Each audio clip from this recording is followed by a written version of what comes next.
When the call came, the notification banner interrupted the animated bug guts glowing in the dark of his office-cum-gaming room. He was certain he'd set his phone to Do Not Disturb, but the alert waylaid his armored avatar's mission. The gigantic bugs quickly prevailed, and their team failed their assignment of spreading managed democracy. He apologized to his two friends, removed his Sony XM5 headphones, and answered the call. He did not usually entertain unknown numbers, but his phone identified what he could not. The words, "Office of Dr. Edward Smolinski, MD," scrolled across his screen, even though said doctor was not a saved contact of his. The brief question of whether doctor and MD together was tautological grazed him. Perhaps not, he reasoned, as there were various species of lettered doctorates, though not all ones you'd hope for as a plane passenger. "Hello?" "Hello, is this Nathan Whitlock?" a woman asked. "Speaking." He leaned back in his chair, which swiveled with the weight distribution. The overhead lights were off, but not the hexagon LEDs he'd mounted on the charcoal walls he'd painted himself. When he and Kavya had vacated the house and he'd bought his new place, he took to nesting earnestly. He would bet decent money that Kavya had not.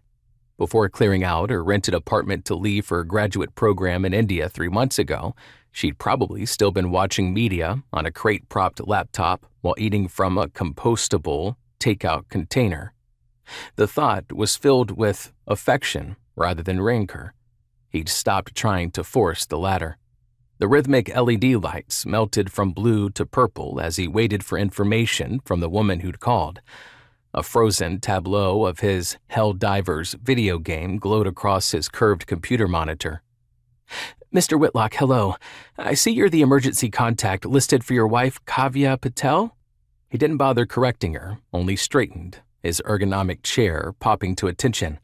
"Is she okay? She's supposed to be out of the country." An odd statement, as though Kavya was some spy on the lam rather than a student in her 40s, but the woman was a consummate professional. "No, this is not about her. This is unorthodox, I know, but Miss Malti Patel's emergency contact is your wife, who is also a patient here, and her emergency contact is you." "Okay," he said slowly. "Miss Patel was in our care, and she's ready to be released, but not alone, and since you say your wife is out of the country, we're hoping you could pick her up." "Isn't this a HIPAA violation?" He was not being contrary, he was just curious. But Kavya often told him that his frank way with questions could be off-putting, leading people to take umbrage. The thing was, people were always jumping to read more into his questions than he intended, like an accusation of material failure lurked behind it and they needed to protect themselves. Tone, Kavya explained, tone and, well, his face, which only smiled when he was sincerely amused. He rarely smiled to be polite, which was, to him, a cousin of dishonesty. He recognized the logic of attracting more flies with honey. His issue was producing honey. He'd made a terrible bee.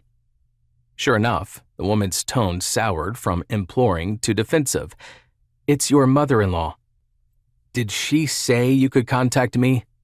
Again, he was simply curious. Very curious, because if there was one thing Nathan knew Malti Patel didn't want, it was him in her business.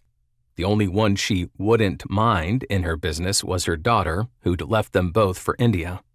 Meanwhile, he and his erstwhile mother-in-law shared a Mountain View zip code and little else. "Why don't you come down and we'll sort it out with her?" She waited a beat before stiffly adding, "We wouldn't want to violate HIPAA." Yup, definitely offended.